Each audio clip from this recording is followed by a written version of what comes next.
नमस्कार बच्चों, बीसीए वाले के इस सेशन में स्वागत है, अभिनंदन है। और आज जो है मेरा क्लास जो होगा, हमने पूर्ण रूपेण एनसीईआरटी बीटीबीसी का जो किताब है उसका वास्तविक संख्या को खत्म कर चुके हैं। मतलब क्लास 10th का ये पहला अध्याय का मैथमेटिक्स हो गया खत्म। सर यार छोड़ दे, नहीं यहाँ अभी खत्म नहीं हुआ है, ये हुआ है अदर कहीं के अंदाज से खत्म हो गया। हमारे पास अभी पहले ऑब्जेक्टिव आपको सेशन करवाना है, उसके बाद मेरा असाइनमेंट आएगा, वो सेशन करवाना है ना। तो आज हम ऑब्जेक्टिव और रिवीजन की बात करेंगे। तो हमने क्या पढ़ा सबसे पहले? हमने सबसे पहले पढ़ा इसमें एचसीएफ निकालने के लिए। क्या निकालने के लिए? एचसीएफ निकालने के लिए पहला चीज पढ़े हम लोग क्या? एचसीएफ निकालने। और किस विधि से? तो यूक्लिड विभाजन एल्गोरिथम के विधि से। किस विधि से? यूक्लिड विभाजन एल्गोरिथम के विधि से। और यूक्लिड विभाजन एल्गोरिथम के विधि से हमने पढ़ा था, क्या पढ़ा था कि सर ए बराबर बी क्यू प्लस आर।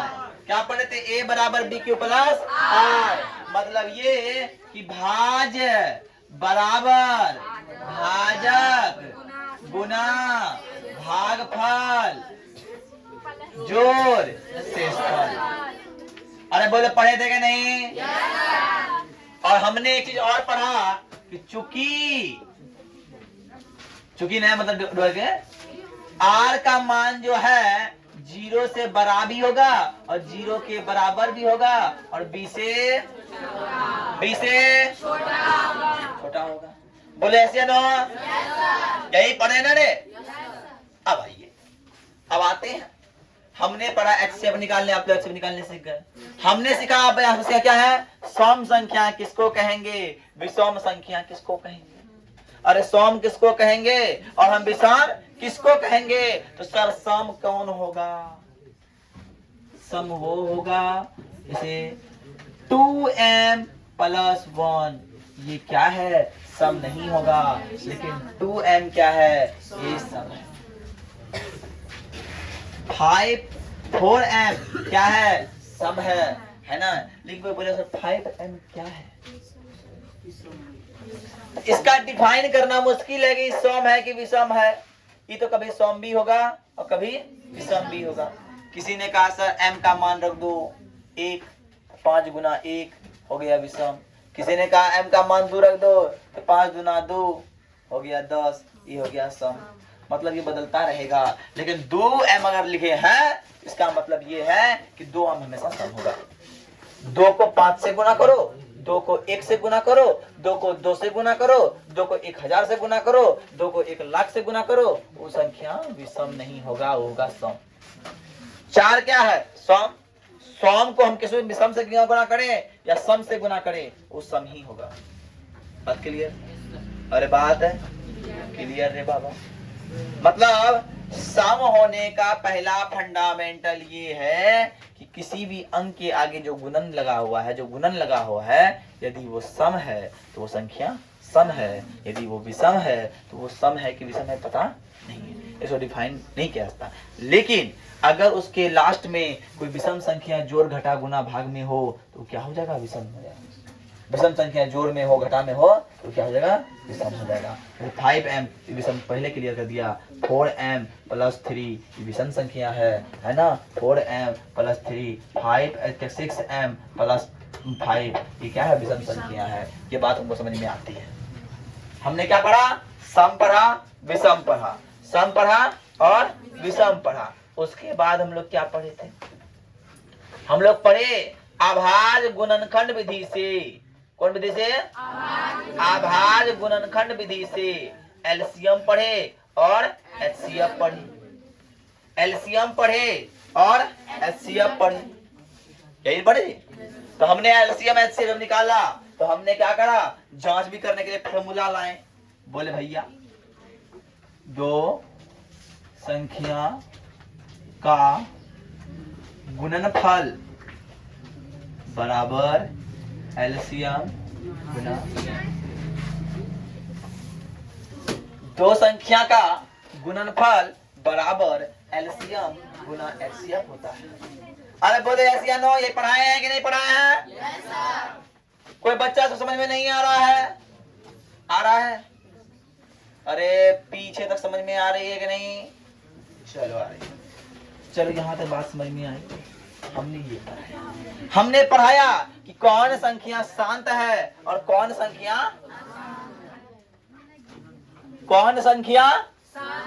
और कौन संख्या परिमेय है और कौन संख्या। तो पहला बात सर, जो संख्या परिमेय नहीं है वो संख्या अपरिमेय है। परिमेय कौन है? जिसे P बट्टे Q के रूप में लिख सकते हैं वो परिमेय है, और अगर आप P बट्टे Q के रूप में लिखते हो क्या है? वो क्या है जे? तो बात समझिए अपरिमेय कैसे। तो मतलब ये संख्या का रूट हो जाए, क्या हो जाए? और रूट होने के बाद उसका कौनो परफेक्ट वर्ग नहीं हो, तो वैसा संख्या क्या होगा? वो अपरिमेय संख्या होगा। क्या होगा? अपरिमेय संख्या होगा। आई बात समझ में? अगर कोई लिख दिया रे बाबू रूट 5 क्या है, तो रूट 5 क्या है? अपरिमेय संख्या है। रूट 5 क्या है? अपरिमेय संख्या है। रूट 5 क्या है? अपरिमेय संख्या है। अब एक क्वेश्चन आया है ऑब्जेक्टिव में क्वेश्चन आया है कि बताइए कि यदि m धनात्मक पूर्णांक है तो धनात्मक के लिए विषम संख्या होगा। 4m प्लस 4 दिया है, 4m प्लस 2 दिया है, 4m प्लस 1 दिया है। विषम पूर्णांक कौन होगा? 4m प्लस 1 होगा, है ना? 4m प्लस 1 होगा। निम्नलिखित में कौन सी अभाज्य संख्या है? 27, 35, 13 और 56 में कौन है? 27 अभाज्य संख्या नहीं है, भाज्य है। 35 अभाज्य संख्या नहीं है। 13 अभाज्य संख्या है, क्योंकि 13 सिर्फ खुद से कटता है और 1 से कटता है। और 56 दिया, 56 भी अभाज्य संख्या नहीं है ना? दिया है निम्नलिखित में कौन अपरिमेय संख्या है? Root 4, root 100, root 16 plus root 25 और रूट 17। तो रूट 17 अपरिमेय संख्या है और इस रूट 17 का कोई वर्गमूल निकलना मुश्किल है। दशमलव में वर्गमूल निकलेगा, पूर्ण वर्गमूल नहीं निकलेगा। देखिए ऐसी सवाल इस चैप्टर में दी हुई है और कहता है दो लगातार विषम संख्याओं का मौसो। अब आइए, दो लगातार विषम संख्या का मौसो। पहला विषम संख्या के 1, दूसरा 3। पहल का विषम संख्या 1 और दूसरा का विषम संख्या 3 और दोनों का निकाल दो मौसो रे बाबा। क्या बात मेरे? कितना आया मौसो? 1 आया। 3 और 5 का निकाल दो रे बाबा। मौसो 1 आया।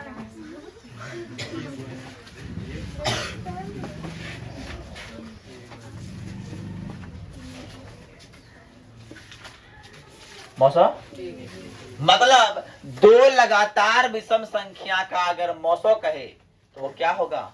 1 होगा। तो क्या लिख रहे हो? नोट में लिख दो, एक पॉइंट नोट में लिख दो। दो लगातार विषम संख्या का मौसो 1 होगा। दो लगातार विषम संख्या का मौसो कितना होगा? 1 होगा। कितना होगा? कितना होगा? अब आते हैं दो लगातार सम संख्या का मौसो कोई बोल दे। देखिए 2 और 4, 2 हो रहा है, 4 और 6, 2 हो रहा है। तो लिखेंगे तो 2 लगा ऑब्जेक्टिव में आता है, 2 लगातार सम संख्या का मौसो बराबर 2 होगा। 2 लगातार सम संख्या का मौसो क्या होगा? तो 2 होगा। और 2 लगातार विषम संख्या का मौसो क्या होगा? 1 होगा।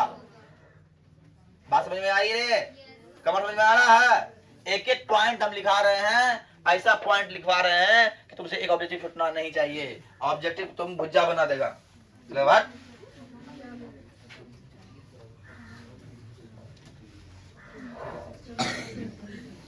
अब एक क्वेश्चन आता है कि 0.3 का पावर रो और 0.4 का पावर रो का मान क्या होगा। 9th क्लास क्वेश्चन आ गया 9 क्लास में रिसेंटली पढ़ा रहे हैं अभी। तो याद कीजिए हमने इसका मान क्या निकाला था। 0.3 का पावर रो था ना, उसको घटाए उठाइए 10 घटा 1 बराबर 3/9 बराबर 1/3 हो गया और 4/9 हो जाएगा। क्या हो जाएगा 1/3 जोड़ 4/9 एलसीएम 9 3 और 4 7/9 आंसर हो जाएगा। अरे होगा कि नहीं होगा। अब बोले कैसे निकाले हैं। इस चीज को हम क्लास 9th में पढ़ चुके हैं कि कैसे सर इसको परिमेय संख्या के रूप में बदले।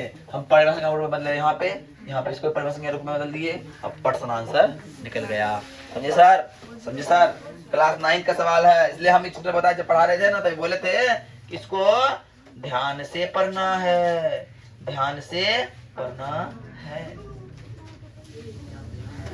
एक सवाल ये है कि सर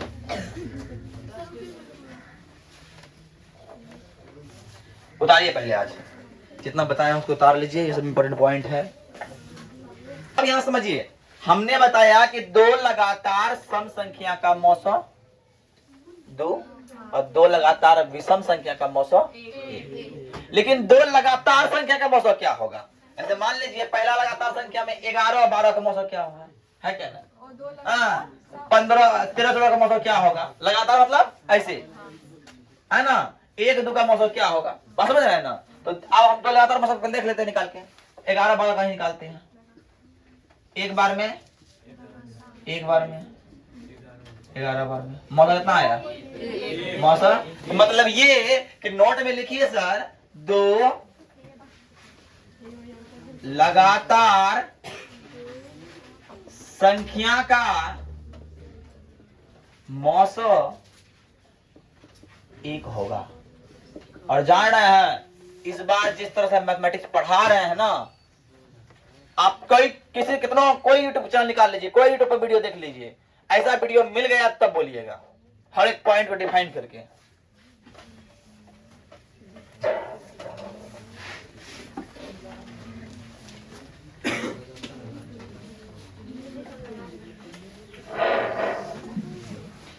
अब आइए मतलब 2 लगातार विषम संख्या का मौसम हमको पता है, 2 लगातार सम संख्या का मौसम हमको पता